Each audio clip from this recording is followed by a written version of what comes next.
En fait, la clé pour incarner la paix, finalement, c'est de faire la paix avec soi. Parce que ce que j'aime bien dire, c'est que on ne peut pas contrôler l'extérieur. C'est une illusion de vouloir contrôler l'extérieur, comme disait Charlotte. Si justement, mais par contre, je peux prendre soin de mon intérieur, hein, comme l'expliquait aussi Ghislaine, prendre soin de sa terre intérieure. Et j'ai envie de dire que en toute humilité, mon chemin, que j'appelle le chemin de beauté, cette rencontre, aller à la rencontre de soi, eh bien, il m'a montré que une des clés pour faire la paix avec soi, eh bien, c'est d'abord de se pardonner. Se pardonner, d'être parfaitement imparfait. On l'a dit, beaucoup d'entre vous l'ont dit, nous sommes des humains, on est incarnés dans ce corps de chair et se pardonner de ne pas être toujours lumineux, voilà, et de pas toujours faire juste et d'arrêter de se juger, de s'auto-saboter parce que on aimerait être cet être lumineux constamment. Et ce chemin m'a montré que plus je vais aller dans le silence de mon être, plus je vais faire le vide, plus je vais pouvoir poser mes racines et aller dans cette rencontre de moi à moi. Et c'est vrai que pour moi, à l'heure actuelle, et c'est ce que je transmets beaucoup dans mes retraites initiatiques, eh ben, il en va d'une responsabilité. La responsabilité de chacun, de qu'est-ce que j'ai envie et comment j'ai envie d'aller à la rencontre de moi.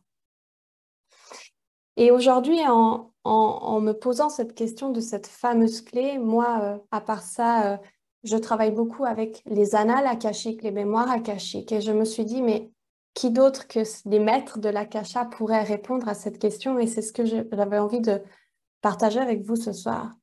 J'aurais demandé, mais finalement, comment me connecter? Parce qu'on parle beaucoup d'âme, de cœur. Et finalement, c'est un processus, c'est un chemin. C'est pas du jour au lendemain qu'on va pouvoir se connecter avec l'essence même, notre part divine, hein.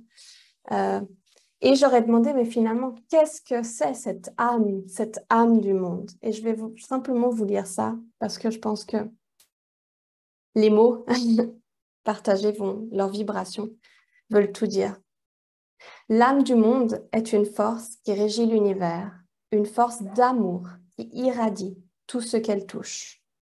L'âme du monde détient la sagesse ultime de l'univers. Et nous sommes en train de nous connecter à cet instant précis, à cette sagesse. Merci à toi, merci à vous d'être des messagers de lumière. La connexion se fait à travers le cœur. C'est une sagesse que chacun portait en vous, en votre intérieur, par le pouvoir de l'instant présent. C'est dans la pure conscience de votre être que l'âme du monde vous murmure son message de paix, d'amour et de lumière. Lorsque tu parles, parle avec ton cœur, agis avec ton cœur, écoute avec ton cœur. Le manque n'existera pas. L'âme du monde te chuchote son message à chaque instant. Ceci s'appelle le pouvoir de l'instant présent. L'âme du monde communique à travers ton cœur son message le plus lumineux et radieux. La force de l'amour divin. L'âme du monde coule en toi et à travers toi.